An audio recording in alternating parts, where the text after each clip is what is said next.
इस question number 5 में ये दो सेट्स की प्रॉपर्टी दी हुई हैं। इन दोनों प्रॉपर्टीज़ को पहले ये पार्ट 1 है, इसमें ये 3 सेट दिए हुए हैं। इन सेट की वैल्यूज़ के साथ इन प्रॉपर्टीज़ को इसको भी वेरीफाई करना है लेफ़्ट और राइट साइड। फिर इन्हीं तीनों सेट्स के साथ इन प्रॉपर्टीज़ को भी वेरीफाई करना है यूजिंग वेन डायग्राम। फिर इन्हीं दोनों प्रॉपर्टीज़ को इन सेट्स के अलावा इसके दो पार्ट हैं, एक अगले पेज पे भी है, वही मैं आपको सामने दिखा देता हूँ। वो ये वाला है, ये। फिर इन तीनों सेट्स के साथ इसमें एलिमेंट और हैं। उस सेट में पी क्यू आर वो पीछे भी दिए हुए पार्ट 1 में, वहाँ पे एलिमेंट्स और हैं, यहाँ पे पी क्यू आर के एलिमेंट सेट्स के और हैं। इनको भी हमने वही यूनियन और एंटर सेक्शन की प्रॉपर्टीज़ के को वेरीफाई करना है थ्रू वेन डायग्राम। आइए देखते हैं। तो जब भी सेट्स की हेल्प से हमने वेन डायग्राम ड्रा करना होता है ना, तो सबसे जो पहला काम होता है ना, वो हमने इनके एलिमेंट्स को देखते हुए देखना होता है कि क्या जैसे पी और क्यू के कितने के एलिमेंट्स हैं जो आपस में कॉमन हैं या कॉमन नहीं हैं, या बिल्कुल ही एक सेट के एलिमेंट दूसरे सेट के सब सेट हैं। इस तरह की ये बातें होती हैं ना, ये सबसे पहले हमने देखनी होती है। तो अगर हम पी और क्यू को देखें, इसमें दो एलिमेंट्स हैं जो दोनों के सेम हैं। ये 2 और 3 इधर भी है, 2 और 3 इधर भी है। इसके अलावा इसके कुछ एलिमेंट इसके इसमें नहीं है और कुछ इसके इसमें नहीं है। तो पहले तो हम पहले मैं सर्कल ड्रा करता हूँ, बाद में रेक्टेंगल ड्रा करता हूँ, कहीं बाद में ऐसा ना हो कि रेक्टेंगल हमारा छोटा रह जाए। तो इसका क्योंकि कुछ एलिमेंट इसके इसमें नहीं है, कुछ इसके उसमें नहीं है, कुछ कॉमन भी है, यानी कि सेट ओवरलैप भी हो रहे हैं। तो हम इस तरह करके कर लेंगे, ये पी सेट हो जाएगा और ये क्यू सेट हो जाएगा। बाकी एलिमेंट इसके बाद में कुछ अभी अंदर मैं लिखता हूँ। अब आर के देखें, आर के एलिमेंट्स के ऊपर अगर हम गौर करें 5, 6, इसका तो पी का तो कोई एलिमेंट भी आर के साथ सेम नहीं है, यानी पी सेट और आर सेट आपस में कोई ओवरलैप या सब सेट ऐसा कुछ नहीं है। ये दोनों आपस में डिसजॉइंट हैं। डिसजॉइंट क्या होते हैं? जो बिल्कुल एक दूसरे से अलग-अलग होते हैं, वक्रे वक्रे होते हैं, ठीक है। इनका कोई एलिमेंट भी एक जैसा नहीं होता। तो लेकिन अगर इसको आर को और पी क्यू और आर को देखा जाए तो इसमें 5 और 7 इसमें भी हैं, 5 और 7 इसमें भी हैं। तो इसके एलिमेंट्स कुछ आपस में सेम है और कुछ इसके एलिमेंट इसमें नहीं हैं। एक उसमें तो है ही नहीं है ना, इसके कुछ इसमें भी नहीं है, इनसे भी अलग से हैं वो। तो इसका जो सेट है, वो जो आर का जो सर्कल बनेगा ना, वो क्यू सेट के साथ, यानी कि जो क्यू सेट का सर्कल है उसके साथ ओवरलैप करेगा, ऐसे करके। ये आर का हो गया। तो अब पहले मैं इसके एलिमेंट लिख के बाद में रेक्टेंगल ड्रा करता हूँ।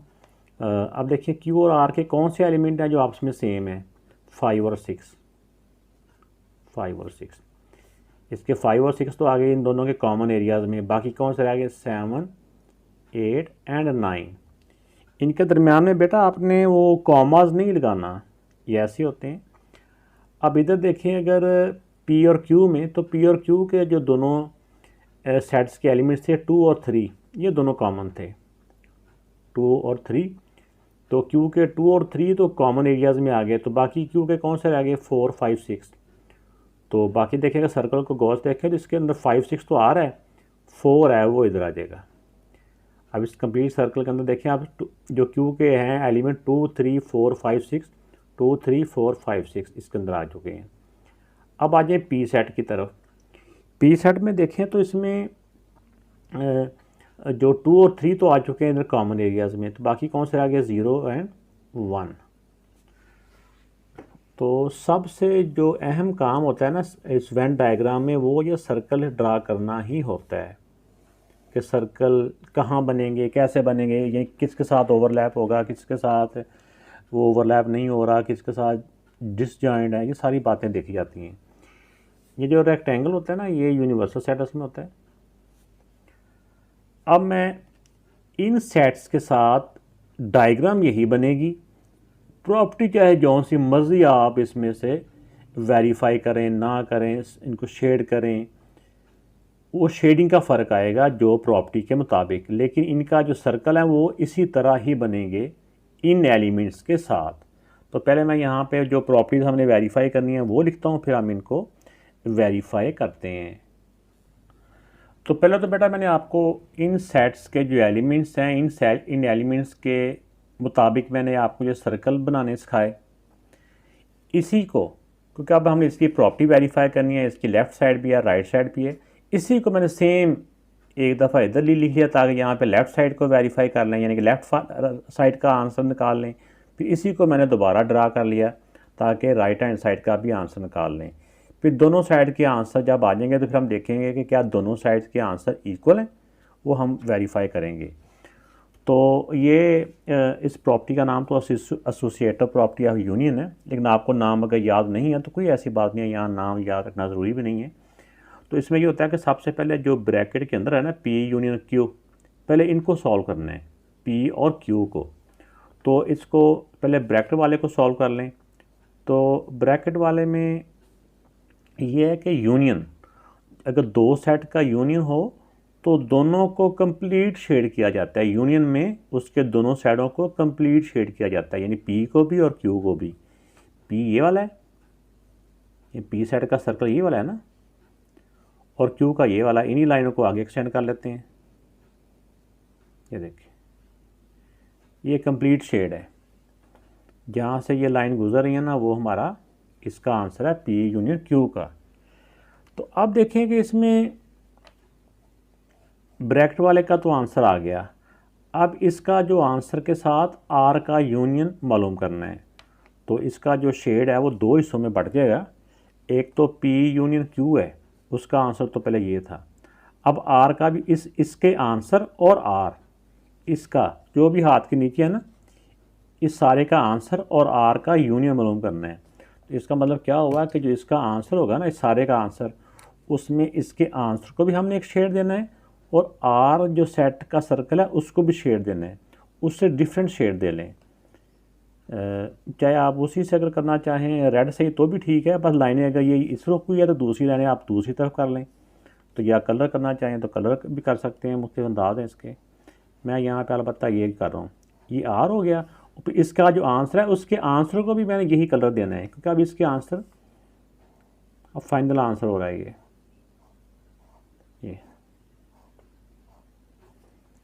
तो आप देखें कि इस कंप्लीट का आंसर क्या हुआ। इस कंप्लीट के आंसर में जहाँ पे ये सीधी लाइनें हैं वो भी हमारा आंसर है, और जहाँ पे इन लाइंस के साथ रेड का नेट बन रहा है ना, जैसे ये, यानी इसका कंप्लीट आंसर क्या है, जहाँ पे रेड और ग्रीन का नेट बन रहा है वो भी, और जहाँ पे ओनली ग्रीन लाइंस हैं वर्टिकली वो भी, वो इसका कंप्लीट आंसर है। मतलब क्या होगा कि ये तीनों सर्कल मुकम्मल तौर पे इसका आंसर है।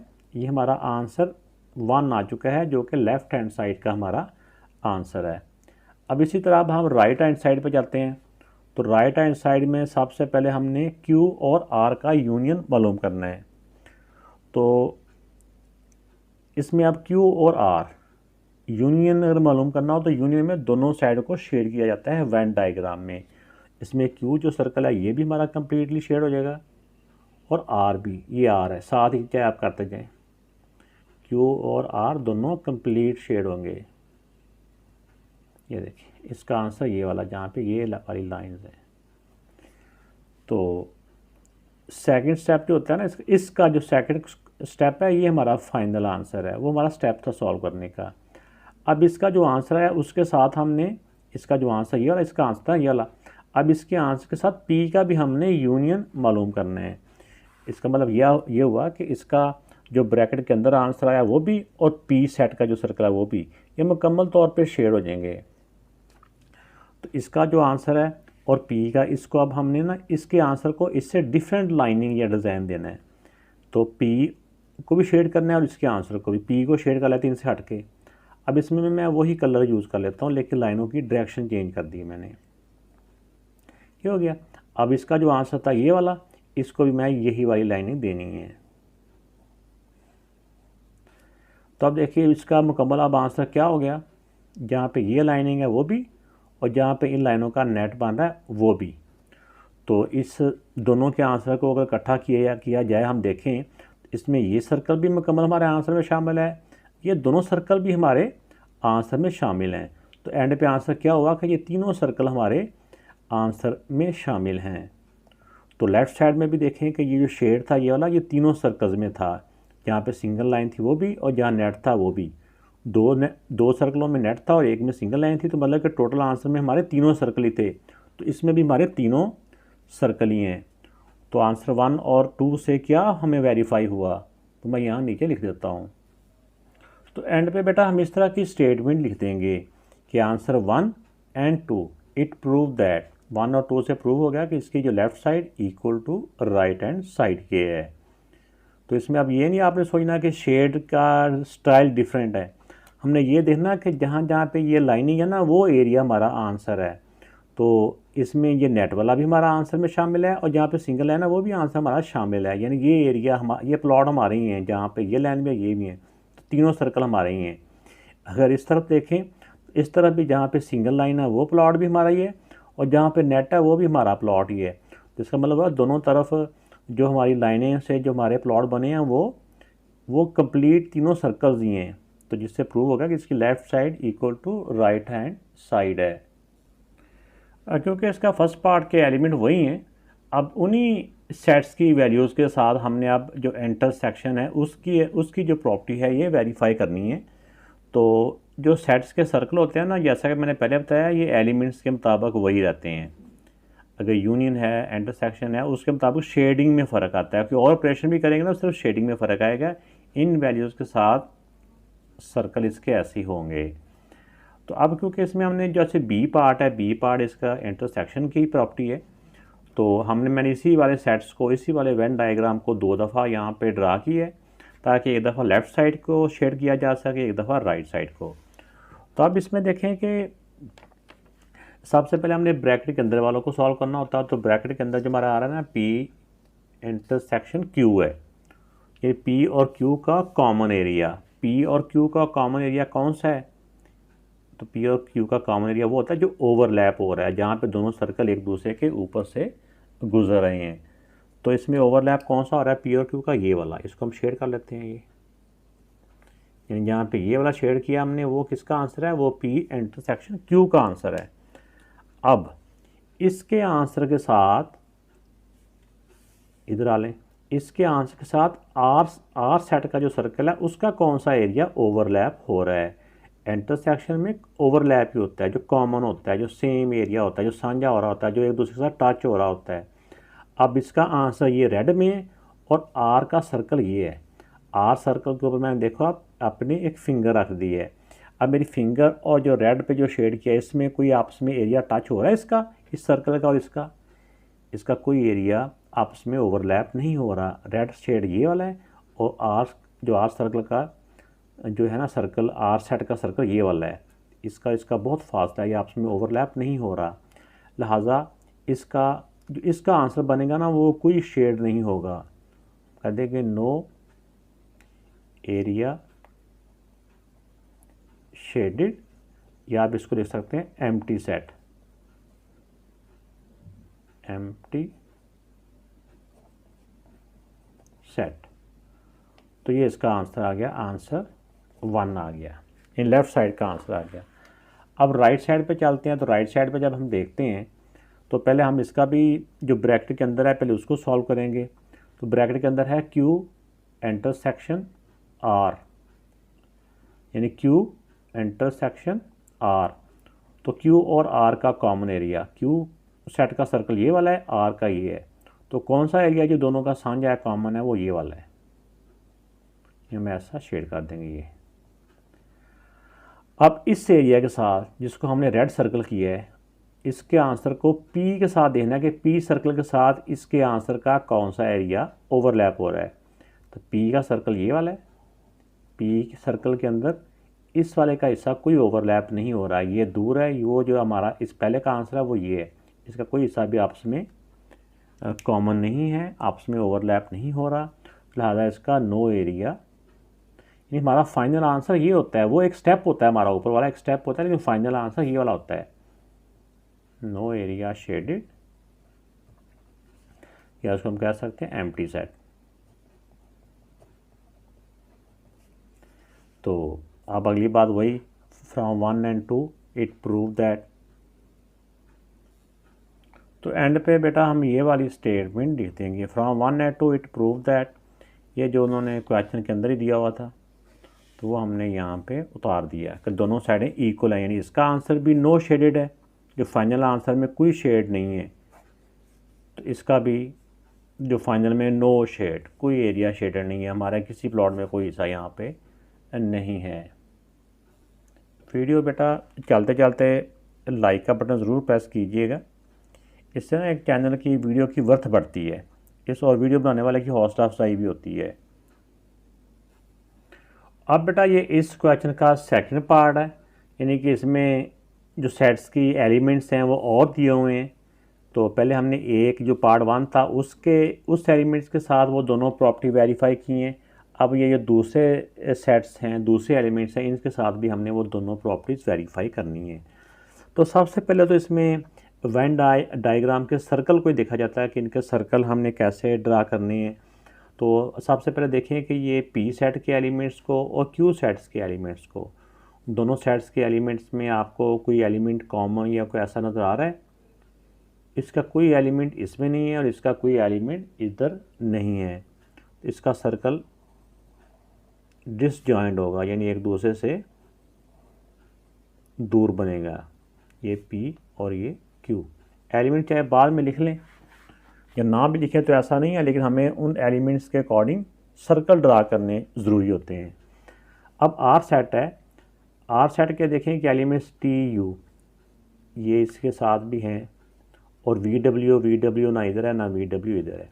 इसका मतलब जो R सेट है ये Q सेट के साथ ओवरलैप हो रहा है, इसके कुछ एलिमेंट्स उसमें नहीं है और उसके कुछ एलिमेंट इसमें नहीं है और कुछ हैं।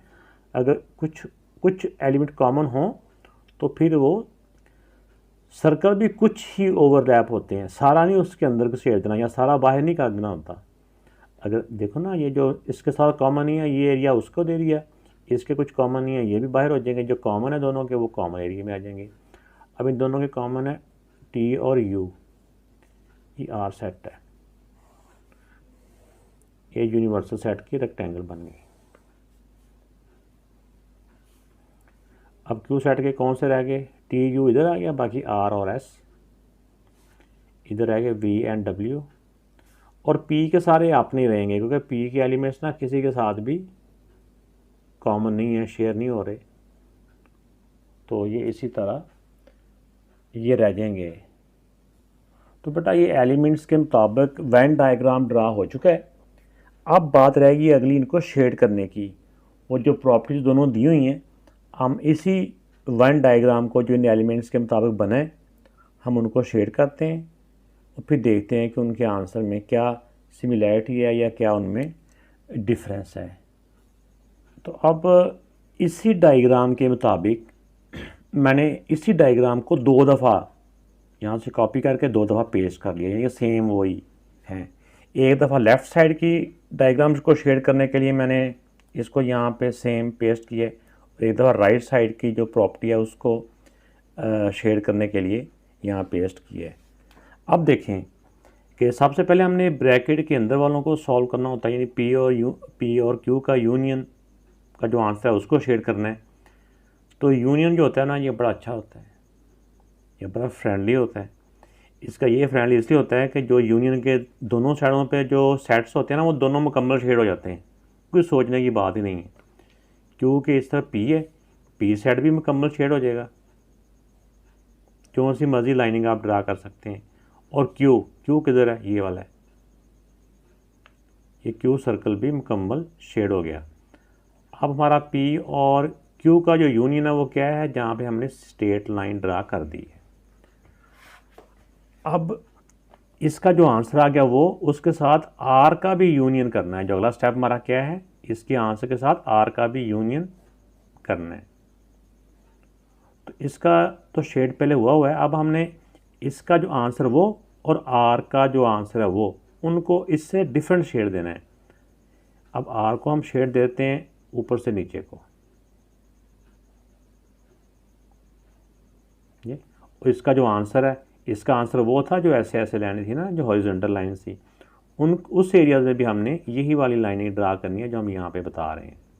ऊपर से नीचे कोई। ये हमारा फाइनल आंसर है।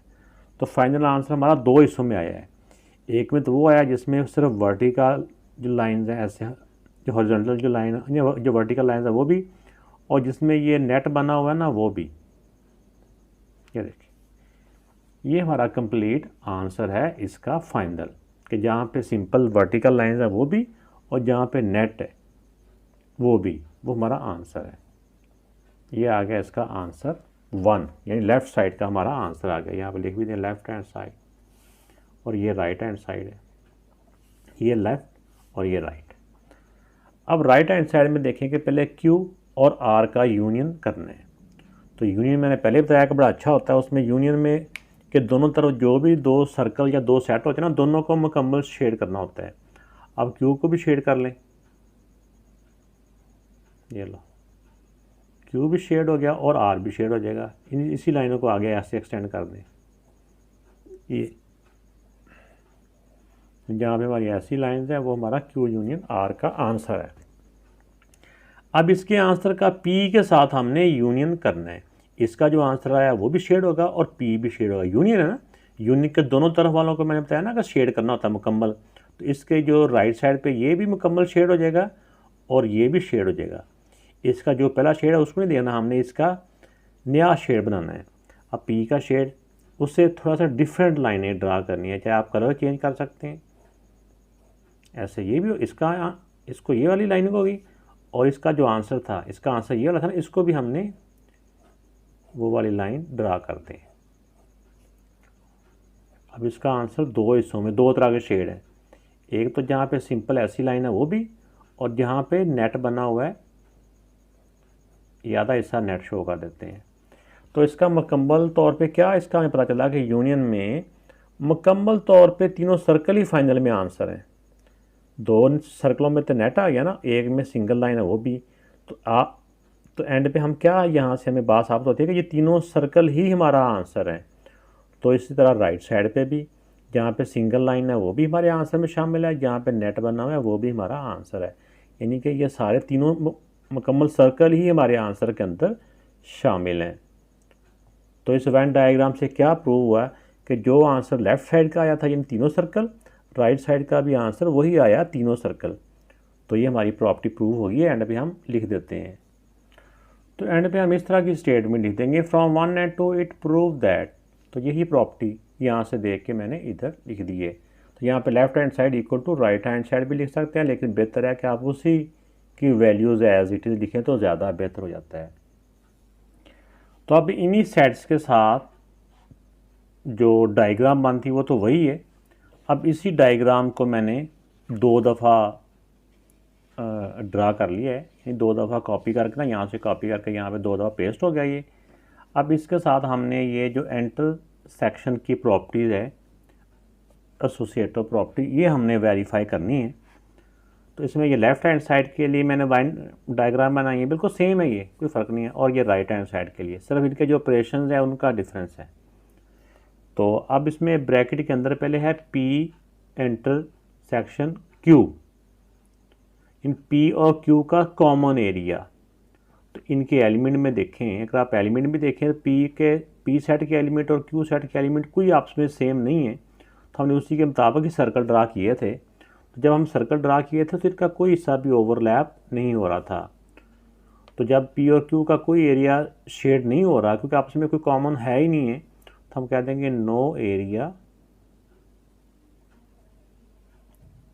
शेडेड, नो एरिया शेडेड, या आप इसको लिख सकते हैं एम्प्टी सेट।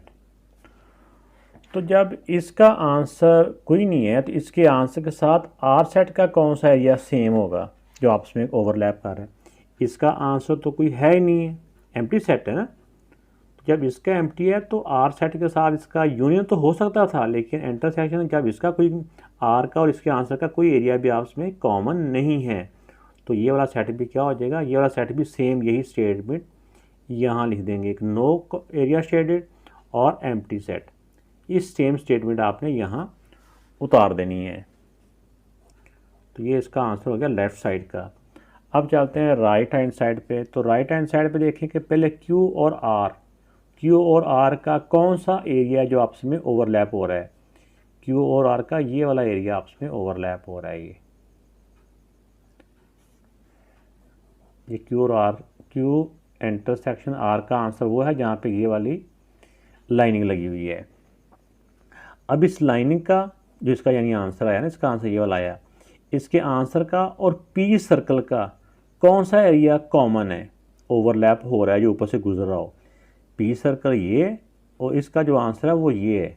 इस सर्कल का इस हिस्से से कोई हिस्सा भी नहीं ओवरलैप हो रहा, कोई हिस्सा भी इसके ऊपर से नहीं गुजर रहा। तो कोई हिस्सा भी नहीं गुजर रहा तो इसका मतलब कि इसका आंसर कोई नहीं है। तो आंसर क्या हो जाएगा इसका भी, नो एरिया शेडेड या फिर एम्प्टी सेट। तो ये आंसर आ गया आंसर 2। हमारा जो आंसर 1 था वो ये वाला था, वो भी एम्प्टी सेट है, और जो राइट साइड का आंसर 2 है वो भी हमारा एम्प्टी सेट है। तो दोनों आंसर से क्या वेरीफाई हुआ कि लेफ़्ट साइड का आंसर और राइट साइड का आंसर आपस में इक्वल हैं। तो ये स्टेटमेंट हम नीचे लिख देते हैं। तो from 1 and 2 it prove that, तो ये वाला जो हमने वेरीफाई किया, हमने दे लिया कि लेफ़्ट हैंड साइड इक्वल है राइट हैंड साइड के। वीडियो को चलते चलते लाइक का बटन ज़रूर प्रेस कीजिएगा। तो जो क्वेश्चन नंबर 6 है इसमें वेरीफाई करना है ये x union into y intersection z equal to x यूनियन y, फिर ये x यूनियन z है और इन दोनों का इंटरसेक्शन है। तो इसको वैसे तो ये डिस्ट्रीब्यूटिव प्रॉपर्टी है, लेकिन आपको प्रॉपर्टी का नाम याद नहीं है तो कोई बात नहीं है। इसमें जो कुछ भी दिया होता है ब्रैकेट्स में है या बाहर है, उसके मुताबिक हमने इसको वेन डायग्राम के अकॉर्डिंग हो या वैसे सेट्स वेरीफाई करने हो तो हम वेरीफाई कर लेंगे। इनमें using Venn diagram for the following set, ये एक्स सेट है, ये वाई सेट है और ये जी सेट है। तो पहले मैं इन तीनों सेट्स को उतारता हूँ पेज के ऊपर, फिर देखते हैं कि इसमें इसकी डायग्राम किस तरह की बनेगी। सबसे पहले तो हमने सर्कल ड्रा करने होते हैं ना, सर्कल ड्रा करने के बाद वो तो बाद की बातें हैं कि कौन सा एरिया शेड होगा। तो जो सर्कल होते हैं वेन डायग्राम के वो इनके एलिमेंट्स के मुताबिक शेड के ड्रा होते हैं। तो पहले हम इनकी वेन डायग्राम ड्रा करते हैं। तो इन सेट्स के एलिमेंट को जब देखा, गौर किया, इसमें देखें जो x के एलिमेंट है -1 -2 -3 और y के एलिमेंट्स को देखा तो 0 1 2 3, यानी ये पॉजिटिव के 1 2 3 हैं और ये नेगेटिव के 1 2 3 हैं। तो इसमें तो कोई एलिमेंट भी आपस में कॉमन नहीं है। इसका मतलब कि इसका ये डिसजॉइंट सेट है। x का जो है वो सर्कल अलग बनेगा और जो y सेट है उसका सर्कल अलग बनेगा। इसमें मैं चलो ये रेड से लिख दिया, वरना मैं अच्छा सोच रहा था कि इसको किसी और कलर से एक्स वाई लिख दूँ। अगर आप इसको देखें -1 -2 -3 और ये 0 1 2 3, तो देख रहे हैं इसके कोई आपस में एलिमेंट कॉमन ही ना थे, इसलिए इनका सर्कल अलग अलग बना है। अब देखें जी सेट को, जी सेट के जो एलिमेंट हैं वो देखें कि इसके जो -1 -2 -3, ये -1 +-1 का मतलब ये होता है ना कि ये प्लस का 1 भी है और माइनस का 1 भी है। ये दो एलिमेंट होते हैं जिनको इकट्ठा इस तरह लिखा जाता है। तो अब देखें कि ये -1 भी इधर है, -2 भी इधर है, -3 भी इधर है। इसका मतलब क्या हुआ कि जो x सेट है ये इसी का सब सेट है, इसी में से लिया गया, इसके तमाम एलिमेंट इसमें मौजूद हैं। इसी तरह अगर y सेट को देखा जाए तो y सेट के एलिमेंट 0 भी इधर है, 1 भी इधर है, ये +1, +2 भी इधर है, +3 भी इधर है। तो y सेट भी सेट z का सब सेट है। तो अब z सेट का सर्कल कैसे बनेगा, जो होता है सुपर सेट, सब सेट का अपोजिट सुपर सेट होता है ना, जो ये दोनों सेट z के सब सेट हैं। तो जो सब सेट होते हैं वो सुपर सेट के अंदर बनते हैं। ऐसे करके बना लें आप चाहे, ये देखिए ये बड़ा सर्कल बन गया, किसका बन गया, ये जी का बन गया। तो अब इसके आसपास बना लें वो रेक्टेंगल, ये देखिए। अब तो क्योंकि इसके अलावा कोई एलिमेंट और था ही नहीं जो हम इन सर्कल्स के बाहर बनाते। अब देखिए जेड के अंदर तमाम एलिमेंट्स आ जाते हैं। थोड़ा सा नाम मैं ऐसे करके लिख दूँ ग्रीन से ताकि थोड़ा सा अच्छा लगे। अब देखें कि जो जी का सर्कल है, जी के सेट के अंदर एक्स के सेट भी जी के अंदर ही हैं और वाई सेट के जो एलिमेंट हैं वो भी जी सेट के अंदर ही हैं, क्योंकि ये इसके सब सेट है। सब सेट हमेशा दूसरे सेट के अंदर उसका सर्कल बनता है। तो ये बेटा इसका जो वेन डायग्राम ये बन चुकी है। अब हमने इसी वेन डायग्राम के अकॉर्डिंग जो इन्होंने दिया हुआ है, ऑपरेशन एक दिया हुआ है, उसको हमने वेरीफाई करना है।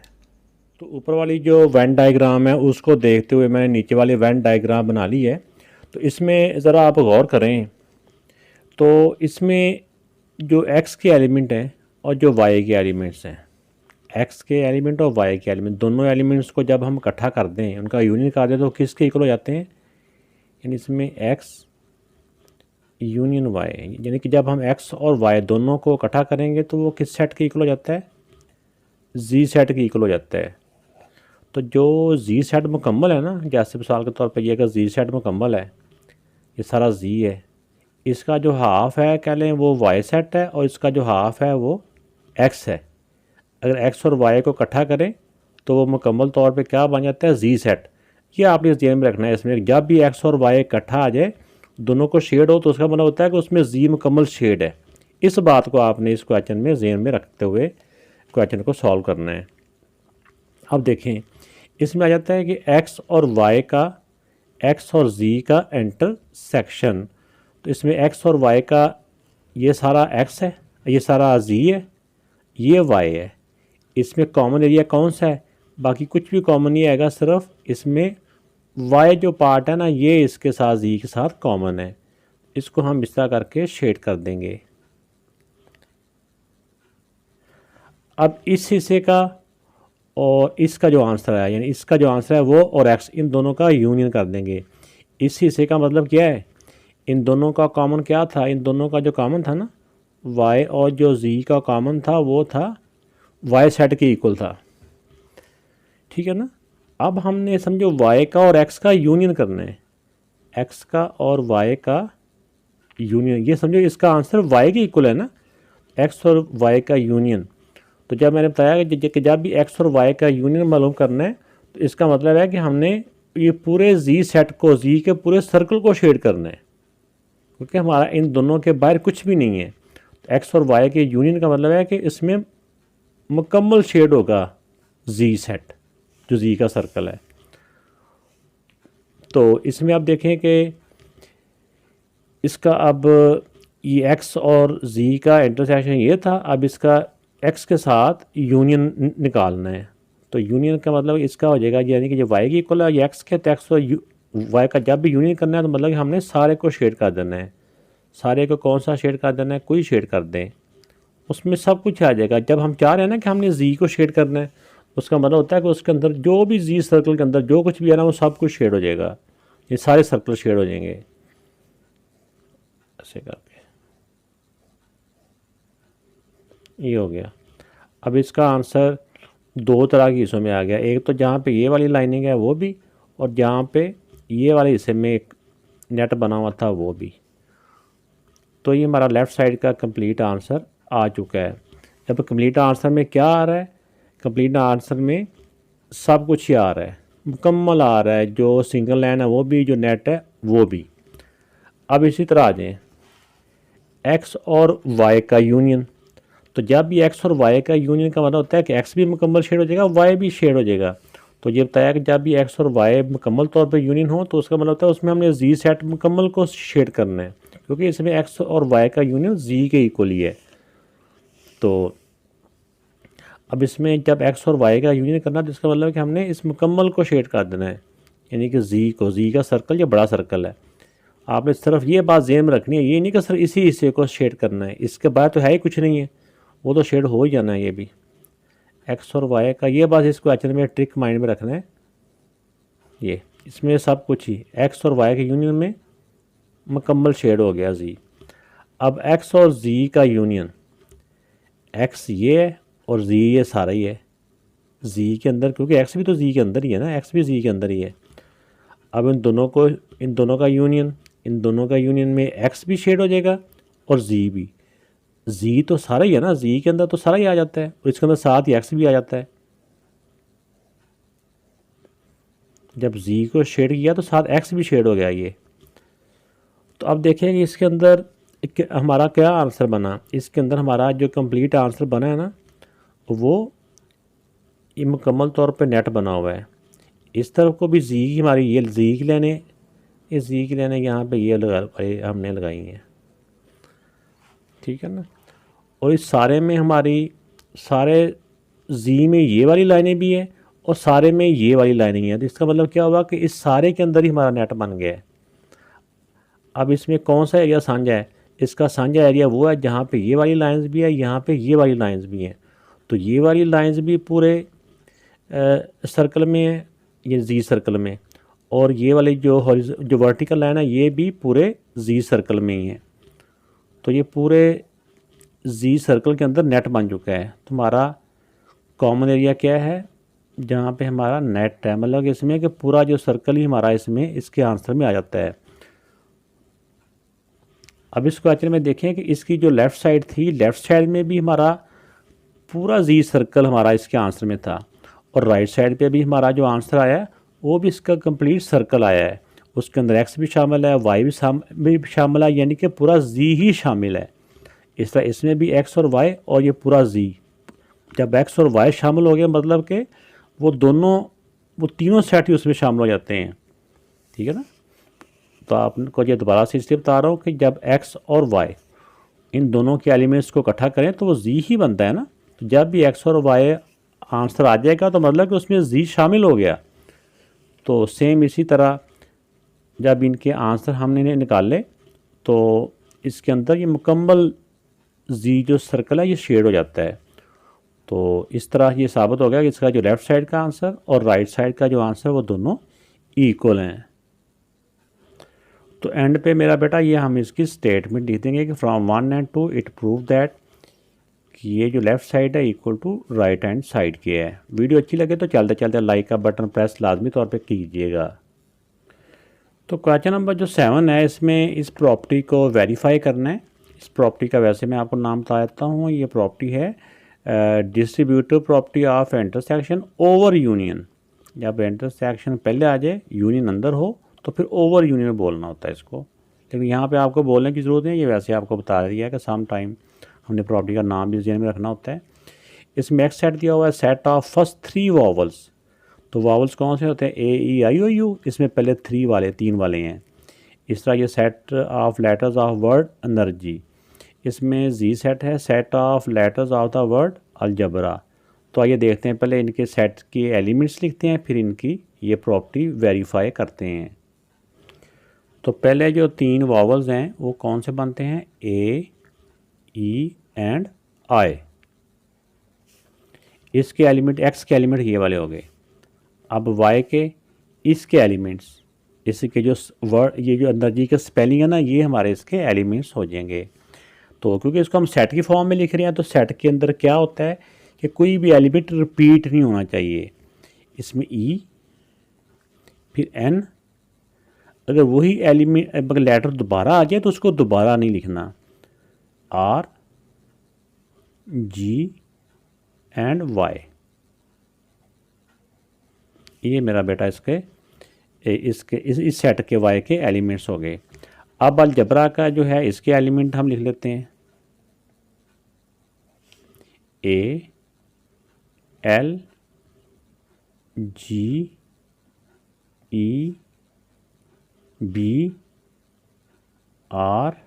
पहले तो नहीं ना आया भाई, ये ध्यान रखना है इसमें कि पहले ना आया हो वो वाला लेटर। ए पहले आ चुका है, इसलिए ए को दोबारा नहीं लिखेंगे। तो ये 3 हमारे सेट्स हैं जिससे हमने इसकी वेन डायग्राम पहले बनानी है। तो वेन डायग्राम बनाने से पहले हमने यही देखना होता है कि इसके कोई एलिमेंट ऐसे तो नहीं है, ये एलिमेंट को देखना होता है ना कि कोई ओवरलैप कर रहे हैं, कोई डिसजॉइंट हैं या सब सेट हैं, तो ये इसमें देखना होता है हमने।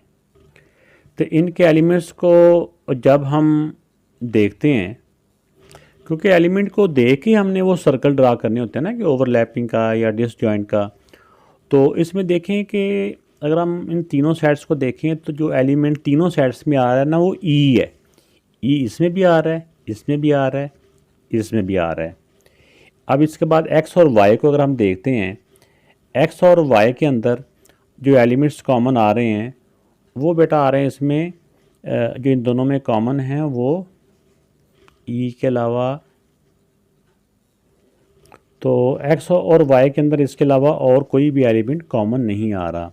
इस तरह जब एक्स के साथ जी को देखते हैं, एक्स के साथ जी में आई, ये ई तो कॉमन था ही ना, ई तो सब में कॉमन था, लेकिन इसके अलावा जो कॉमन आ रहा है वो सिर्फ ए आ रहा है।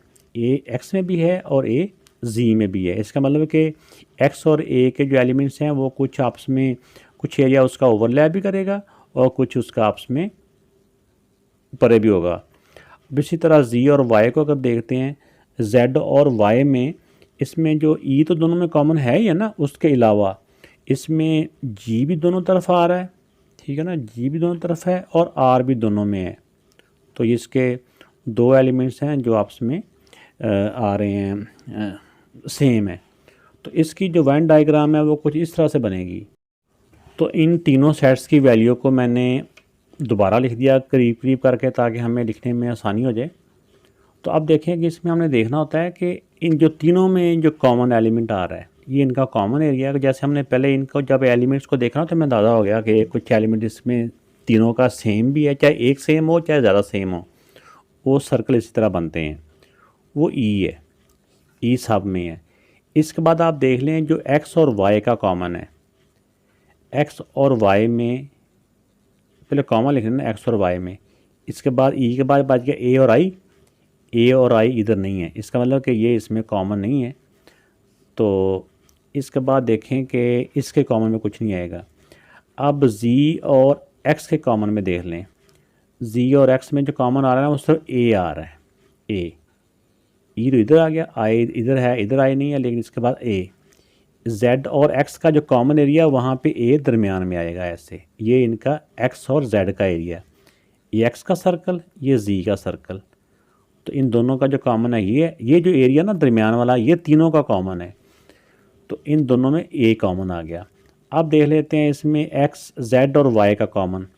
जेड और वाई में कौन कौन से एलिमेंट्स कॉमन आ रहे हैं? एक इसमें जी इधर भी है, जी इधर भी है, ये इन दोनों का कॉमन एरिया ये वाला है।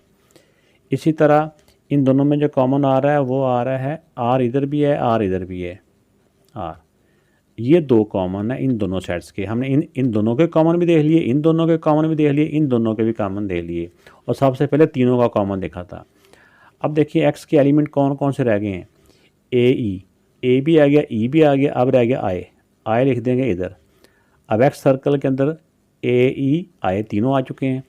अब आ जाए वाई सर्कल में, और वाई के सर्कल वाई में ई भी आ गया, जी भी आ गया, आर भी आ गया, ई भी आ गया, जी भी आ गया, आर भी आ गया, बाकी रह गया एन, और दूसरा रह गया एन के अलावा वाई, एन और वाई। अब एक वाई सर्कल को कंप्लीट देखें तो इसके अंदर ये ई भी है, एन भी है, वाई भी है, जी भी है, आर भी है। तो ये पांचों एलिमेंट्स आ गए। अब जी सेट के एलिमेंट्स को पूरा करते हैं।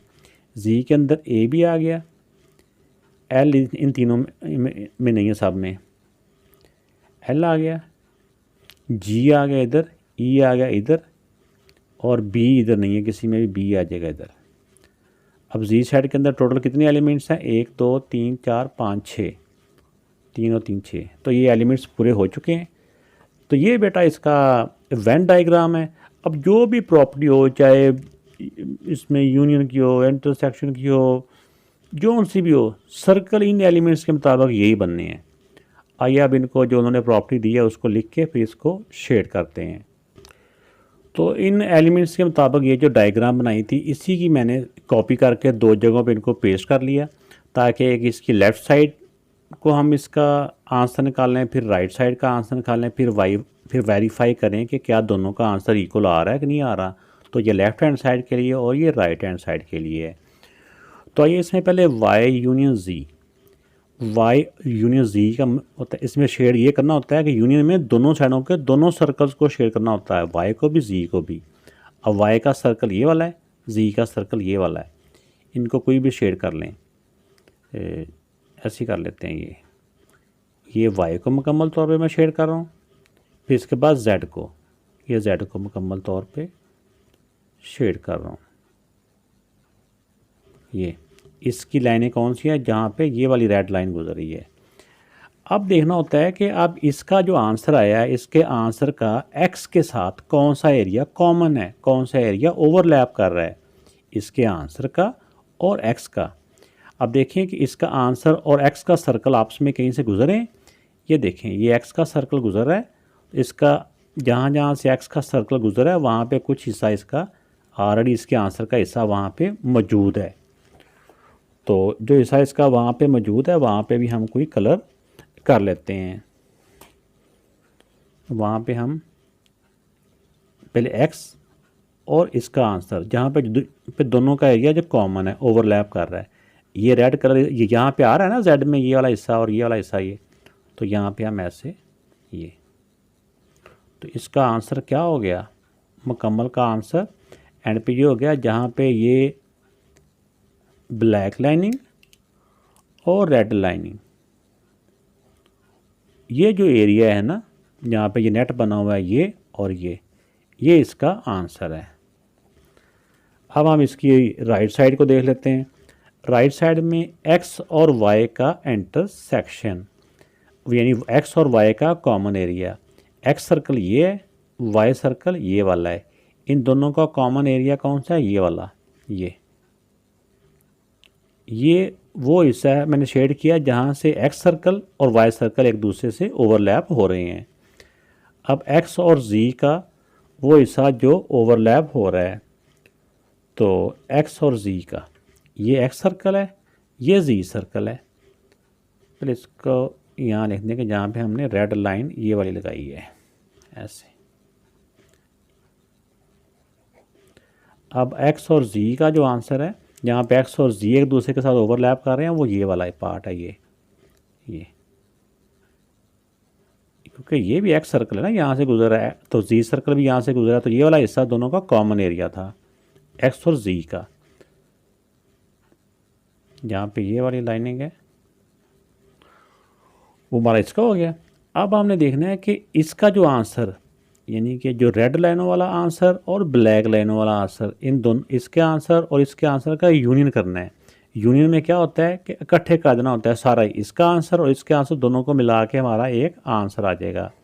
तो इसका मतलब क्या हुआ, जहाँ पे ब्लैक लाइन है या रेड लाइन है वो तमाम हमारा आंसर है। इसका आंसर दो हिस्सों में है, क्योंकि अब इसमें देखें कि एक जगह पे नेट भी बना हुआ बल्कि तीन हिस्सों में ही है। एक हिस्से में सिर्फ ब्लैक लाइन है और एक हिस्से में ब्लैक के साथ रेड का नेट बन रहा है ये दरमियान में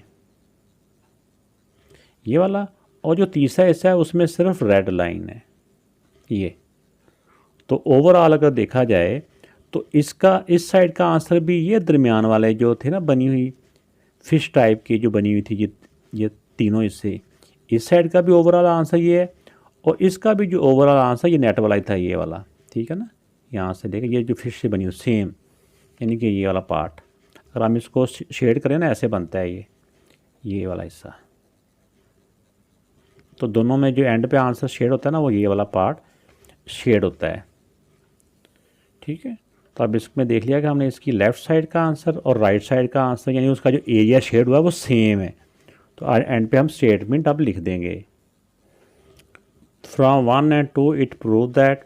तो एंड पे यही वाली जो प्रॉपर्टी थी वो हमने ये लिख दी। तो ये हमने वेरीफाई करना था, तो जो कि वेरीफाई हो गया कि ये left side equal to right hand side के है।